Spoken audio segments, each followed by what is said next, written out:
دیکھیے نیکی کا تصور صحیح ہونا کس قدر اہم ہے، اس کی اہمیت کو آپ یوں سمجھیے کہ جو بھی تصور نیکی کا کسی کے سامنے ہوگا وہ اسی پر عمل کرے گا۔ اگر کوئی محدود سا تصور ہے اس کے ہاں نیکی محدود درجے میں رہے گی، کوئی سطحی سا تصور ہے اس کے ہاں نیکی وہ سطحی رہے گی۔ اب مثال کے طور پر میں آپ کو بتاؤں، ہمارے ہاں عام طور پر اللہ ماشاءاللہ کٹر مذہبی قسم کے جو لوگ ہوتے ہیں وہ شریعت کے ظاہری احکام میں بہت سخت، بہت متشدد، ذرا سا ادھر سے ادھر ہو گیا، کسی نے حنفی مسجد میں رفع یدین کر لیا تو قیامت برپا ہو گئی، یہ کون آ گیا ہمارے یہاں؟ حالانکہ کون سی بڑی قیامت آ گئی اس میں؟ کسی نے اونچی زبان سے اونچی آواز میں اگر آمین کہہ دی تو ایک مصیبت ہو گئی۔ تو ان چیزوں میں تو بڑے جازم، بڑے پختہ اس پہ جھگڑے کریں گے، مناظرے کریں گے، لیکن عام طور پر دیکھا گیا ہے دل کے کٹھور، سخت دل، عام طور پر دیکھا گیا ہے کہ ان میں وہ رقت قلب نہیں ہوتی، انسانی ہمدردی نہیں ہوتی۔ اس سے بھی آگے معاملات کا ہیر پھیر ہوتا ہے، چھوٹی چھوٹی باتوں پر جھگڑ رہے ہیں شریعت کی، اور سودی کاروبار ڈٹ کر کر رہے ہیں، کوئی پرواہ نہیں۔ گویا کہ حضرت مسیح علیہ السلام نے جیسا کہ یہودیوں کے بارے میں کہا تھا کہ تم مچھر چھانتے رہتے ہو اور سموچے اونٹ نکل جاتے ہیں۔ چھوٹی چھوٹی چیزوں کے اوپر بحثیں ہیں، مناظرے ہیں، گفتگویں ہیں، دلائل ہیں، کتابیں موٹی موٹی شائع کی جا رہی ہیں، چیلنج کیے جا رہے ہیں، لیکن یہ ہے کہ جو بڑے بڑے منکرات ہیں، حرام شے، اس میں ملوث ہے۔ تو یہ ایک نیکی کا ایک خاص تصور ہے کہ جو ہمارے ہاں ایک مذہب کا جو کٹر مذہبی طبقہ ہے عام طور پر اس کے اندر پایا جاتا ہے، اور اسی کا رد عمل ہے کہ ہمارے ہاں کا نوجوان طبقہ جو ہے، ظاہر بات ہے کہ نوجوان حساس ہوتے ہیں، بلکہ ایسے لوگوں کی اپنی اولادیں جو ہیں ان میں ایک رد عمل پیدا ہو جاتا ہے، اس لیے کہ ان سے چھپا نہیں ہوتا اپنے باپ کا کردار کہ یہ نیکی کے کس تصور پر عمل پیرا ہے، اس کا کردار حقیقت کیا ہے۔ اس میں ہمدردی جو ہے نوع انسان کی نام کو موجود نہیں، کسی کو تکلیف میں دیکھ کر اس کا دل جو ہے دکھتا نہیں، اس کا ہاتھ اپنی جیب کی طرف نہیں جاتا کسی بھوکے کو دیکھ کر۔ لہٰذا وہ جو کردار کا ایک تضاد سامنے آتا ہے کہ ایک طرف یہ بڑا مذہبی بنا پھرتا ہے اور حقیقت میں اس کے کردار کا عالم یہ ہے، تو اس کا رد عمل ہوتا ہے۔ نوجوان حساس ہوتے ہیں، ان کی سوچ بالعموم صحیح ہوتی ہے، غلط نہیں ہوتی۔ یہ دوسری بات ہے کہ رد عمل میں انسان دوسری انتہا کو نکل جاتا ہے۔ تو ایک تصور تو یہ ہے ہمارے معاشرے کے اندر جو مذہبی طبقات ہیں اور زیادہ کٹر قسم کے جو مذہبی لوگ ہیں ان کے اندر آپ کو یہ تضاد نظر آئے۔ اس کا بالکل برعکس معاملہ ہے ہمارے ہاں کا جو لبرل طبقہ ہے، وہ وکلاء ہیں، ڈاکٹرز ہیں، تعلیم یافتہ لوگ ہیں، ایجوکیٹڈ ایلیٹ ہے، پروفیشنلز ہیں، ان سے آپ کو ایسی باتیں سننے کو ملیں گی کہ جناب نماز روزہ تو انسان کا انفرادی فعل ہے، کوئی کرے نہ کرے، ہاں جھوٹ نہیں بولنا چاہیے، ایفاء عہد ہونا چاہیے، کسی کو دھوکہ نہیں دینا چاہیے۔ یہ بالکل برعکس کہ معاملات انسانی کے اندر اپنا فرض ادا کرنا چاہیے۔ آپ اگر کہیں ملازم ہیں اور تنخواہ لے رہے ہیں تو اپنے فرائض منصبی جو ہے پوری طریقے سے تہہ دل سے ادا کریں، پورا اس کا حق ادا کریں، تاکہ آپ کے لیے اس میں ریمونریشنز، آپ کو تنخواہ اور الاؤنسز مل رہے ہیں، وہ جائز ہو جائے۔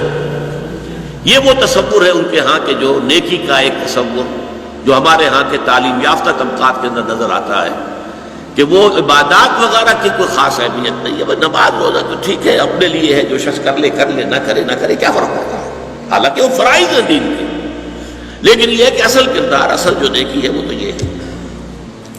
اب اس سے بھی آگے بڑھ کر میں آپ کو ایک تیسری شکل دکھانا چاہتا ہوں جو ہمارے معاشرے کے برے لوگ شمار ہوتے ہیں، جنہیں آپ گنڈے کہتے ہیں، یا ڈاکو، یا جیب تراش، یا طوائف جسم فروش عورتیں، ان کے ہاں بھی نیکی کا کوئی نہ کوئی تصور موجود ہوتا ہے۔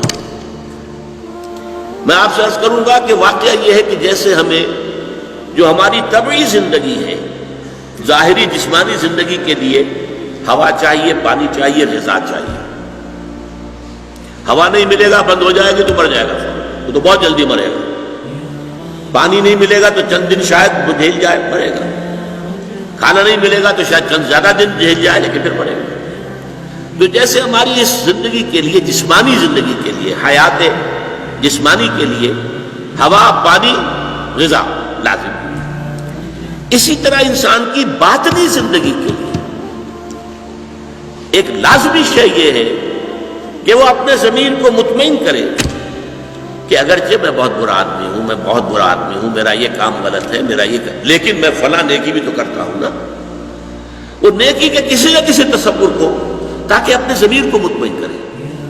ضمیر کی خلش جو ہے وہ در حقیقت اس کو چین نہیں لینے دے گی جب تک کہ وہ اپنے ضمیر کی خلش کو مٹانے کے لیے کہ میں برا ہوں، ٹھیک ہے، میں ڈاکو ہوں، لیکن دیکھو میں یتیموں کی پرورش کرتا ہوں، میں تو ان لوگوں کے ہاں ڈاکہ ڈالتا ہوں نا جنہوں نے دولت کے انبار جمع کر لیے، حرام خوری کے ذریعے سے لوگوں کا خون چوسا ہے.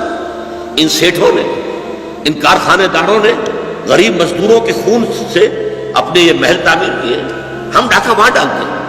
اور یہ نادو آپ نے سنا ہوگا، یہ کہانیاں ہیں کہ اپنے اپنے علاقوں کے یہ ڈاکو لوگ جو بڑے مشہور ہوئے ہیں ڈاکو، وہ اپنے اپنے علاقوں کے بیواؤں کے سرپرست، یتیموں کے سرپرست، وہاں خیر کے کام کرنے والے، تاکہ وہ اپنے ضمیر کو مطمئن کریں کہ ہمارے ہاں اگر یہ ہے تو یہ بھی ہے، آخر ہم نے نیکی کا ایک بندوبست تو کیا ہوا ہے.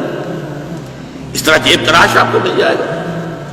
ان کے ہاں بھی ایک رولز آف کانڈکٹ ہے. آپ کے علم میں ہوگا کہ علاقے تقسیم ہوتے ہیں اور وہاں جتنے جیب تراش ہوتے ہیں ان کا ایک گروہ ہوتا ہے، اور ہر ان میں سے کارکن جو ہے وہ جتنی بھی جیب تراش کر کے جو رقم شام تک جمع کرے گا اسے لا کر گروہ کے پاس رکھ دینا لازم ہے. اگر اس میں سے کچھ رکھے گا تو بے ایمان ہے. یعنی جہاں تک جیب تراشی کا تعلق ہے اس میں بے ایمانی کا کوئی تعلق نہیں. پیشے میں عیب نہیں، رکھیے نا فرہاد کو نام.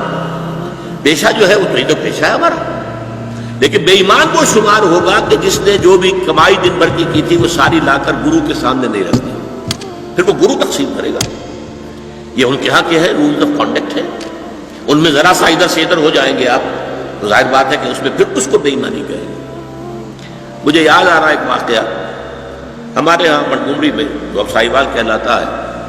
ایک خاتون تھی، اچھے گھرانے کی خاتون تھی، لیکن برے دن ان پر آئے. وہ ہمارے ہاں کچھ ہماری والدہ صاحبہ مرحومہ کا ہاتھ بٹانے کے لیے آ جاتی تھی، کام کرتی تھی. والدہ ان کی کوئی مدد کرتی رہتی تھی. انہوں نے لا کے ایک دن ہماری والدہ صاحبہ کے پاس، مرحومہ کے پاس، اگرچہ ہمیں معلوم نہیں ہوا، کچھ زیور رکھ دیا کہ میرا بیٹا ہے، اس نے یہ زیور تیار کیا اپنی شادی کے لیے، یہ آپ اپنے پاس رکھ لیجئے، اور اس وقت فوری رقم ہمیں ضرورت ہے تو اتنی رقم خرچ دے دی. والدہ نے دے دیا، معاملہ سمجھا جیسے کہ ہوتا ہے. بعد میں معلوم ہوا کہ وہ تو چوری کا مال تھا، اور اس کا بیٹا جو ہے وہ ایک طوائف کے یہاں ملازم تھا اور طوائف کی چوری کی. اب جب یہ معاملہ پولیس میں گیا تو پولیس کے سامنے جب یہ بات کھلی کہ مال تو ہے وہ ڈاکٹر اسرار صاحب کی والدہ کے پاس، میرے پاس آئی پولیس. میں نے کہا ہاں بھائی ہوا تو ہے. میں نے والدہ سے پوچھا، انہوں نے کہا ہاں ہے. وہ جا کر جو ہے وہاں پر ہم نے زیور رکھ دیا. وہاں میں نے دیکھا وہ طوائف وہاں موجود تھی. اب دیکھیے جسم فریش عورت، ہمارے معاشرے میں ہم انہیں کتنا گھٹیا سمجھتے ہیں، لیکن وہاں وہ دھڑلنے سے بات کر رہی تھی کہ جیسے وہی کہ پیشے میں عیب نہیں، رکھیے نہ فرہاد کو نام، وہ تو پیشہ ہے نا. اس نے اس لڑکے کے بارے میں کہا جی بڑا ہی چنگا لڑکا سے ہی بڑا کم کرتا رہا، پتہ نہیں کا بندہ جو ہے بندے بے ایمان بندے دیر ہی نہیں لگی. اب وہ بے ایمان اب ہوا جب کہ اس نے چوری کی، ورنہ ساری ایمانداری ان کے گھر کے اندر چل رہی تھی. پورا جو اس کا پروفیشن تھا اس میں بھی کوئی بری بات نہیں تھی. اور یہ آپ کو معلوم ہے کہ یہ طوائفیں جو ہے جب محرم کے دن آتے ہیں، تعزیے نکلتے ہیں، تو کالے کپڑے پہن کر جلوسوں کے ساتھ جانے والیاں، پھر یہ کہ سبیل لگانے والیاں، اور یہ کہ جو ہمارے ہاں اولیاء اللہ کے مقابر ہیں ان کے جو بھی مزارات ہیں ان پر جب عرس ہوتے ہیں تو وہاں جا کر دھمال کھیلنے والی ہے. یہی ہے نا وہ کام نیکی کا کر رہے ہیں. فلاں بزرگ کے ہاں جا کے گئی ہے نا، وہاں جا کر دھمال کھیلا ہے، وہ تو اصل میں اپنے بزرگ کے ساتھ عقیدت کے حوالے سے کیا ہے. یا یہ کہ احترام ہو رہا ہے محرم کا. اس طریقے سے واقعہ یہ ہے کہ کوئی نہ کوئی نیکی کا تصور ہر برے سے برا انسان اپنے دل میں رکھتا ہے، تب اپنے آپ کو مطمئن کرتا ہے. اگر نہ ہو تو رات کو نیند نہیں آئے گی، آدمی پاگل ہو جائے گا، آدمی کی اندر سے شکست ہو جائے گی، شکست و ریخت ہو جائے گی اس کی شخصیت کی. ٹوٹ پھوٹ کر رہ جائے گا انسان اپنے اندر سے۔ تو یہ نیکی کے بہت سے تصورات ہیں جو ہمارے معاشرے کے اندر آج موجود ہیں۔